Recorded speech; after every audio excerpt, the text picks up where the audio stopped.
YS Vivekananda Reddy హత్యకు మీ కుటుంబ సభ్యులే కారణమని జమ్మలమడుగు ఎమ్మెల్యే ఆదినారాయణరెడ్డి కడప ఎంపీ అవినాష్ రెడ్డిని ఉద్దేశించి ఆసక్తికర వ్యాఖ్యలు చేశారు. బుధవారం కడప జిల్లా జమ్మలమడుగు ఆర్టీసీ బస్సులో దివ్యాంగ శక్తి పథకాన్ని ప్రారంభించారు.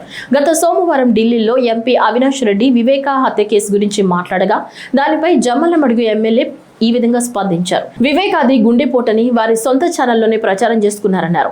ఎక్కడో ఉన్న తాను చంద్రబాబు నాయుడు, బీటెక్ రవి వివేకాను హత్య చేశారని తమపై ఆరోపించడం తగదన్నారు. ఇంటి వద్ద ఉన్న కుక్కను చంపి కదిరిలో గొడ్డలికొని హత్యకు ఉపయోగించినట్లు సిబిఐ దర్యాప్తులో రుజువైనట్లు ఆయన చెప్పారు.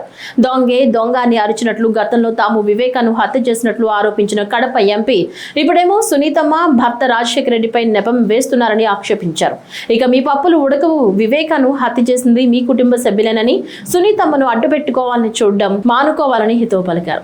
వివేకానందరెడ్డి గారి ముందు గుండెపోటు మళ్ళీ హత్య, ఇది కరెక్ట్ గా 7 ఏళ్ల కిందట జరిగిన కార్యక్రమం.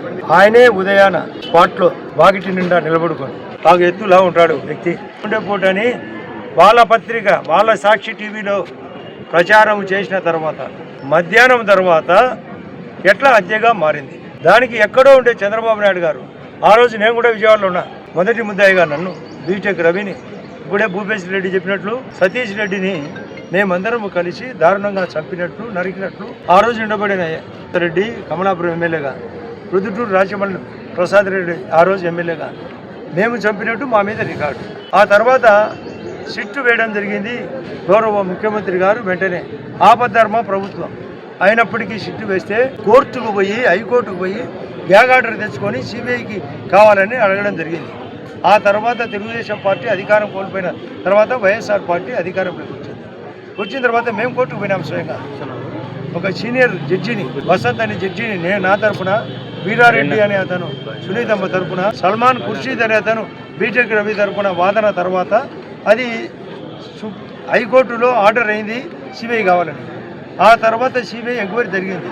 కుక్కలు చంపినారంటే, వీధి కుక్కలు వీళ్ళు సుమోతో ఇంటి కుక్కను చంపించారు. మోటార్ సైకిల్తో గొడ్డలు కొన్నారు కదిరిలో. వాళ్ళ ఇంట్లో అందరినీ ముద్దాయిలంతా ఇంట్లో చేర్చుకున్నారు. అంతా సిబిఐ రిపోర్ట్లు ఉంది. రుడ్డు చేసినారు. ఇది అబద్ధమా? అవినాష్ రెడ్డి 8వ ముద్దాయి అబద్ధమా? వాళ్ళ నాన్న 7వ ముద్దాయి. డిఫాక్టో ఎంపీ అతనే, ఎమ్మెల్యే అతనే దేవిరెడ్డి శంకర్ రెడ్డి. రెండు ఒకడే పాత్రే. ఈయన మొత్తం పాలన అతనే. వీళ్ళు డమ్మి. జగన్మోహన్ రెడ్డి పులివెందుల డమ్మే, అవినాష్ రెడ్డి పులివెందుల డమ్మే, అంతా దేవిరెడ్డి శంకర్ రెడ్డి. అతను 6వ ముద్దాయి. ఉదయ్ కుమార్ రెడ్డి అని అతను వాళ్ళ చుట్టం. ఈసీఐఎల్లో ఉద్యోగంలో ఉన్నట్టు రికార్డు రాసుకున్నారు. అది బయటకు తీసినారు. కానీ స్పాట్లో ఉన్నాడు. అర్ధరాత్రి అక్కడ పోయినాడు. వాళ్ళ అమ్మకు చెప్పడం జరిగింది, అమ్మ రాత్రి వివేకానందరెడ్డి చనిపోయాడని. ఆమె సిబిఐ వాళ్ళకి చెప్పడం జరిగింది. ఇవన్నీ అఫిడవిట్లో వాళ్ళు ప్రొడ్యూస్ చేసినారు. ఇవి అబద్ధమా? దీనికి సమాధానం చెప్పాలా? తప్పించుకుంటే దొంగ మార్గం. ఎక్కడ మళ్ళీ హైకోర్టుకు పోయి సునీతమ్మ మళ్ళీ ఆమె యొక్క వాదన వినిపిస్తుందని ముందుగానే దొంగ అని అరిచినట్టుంది.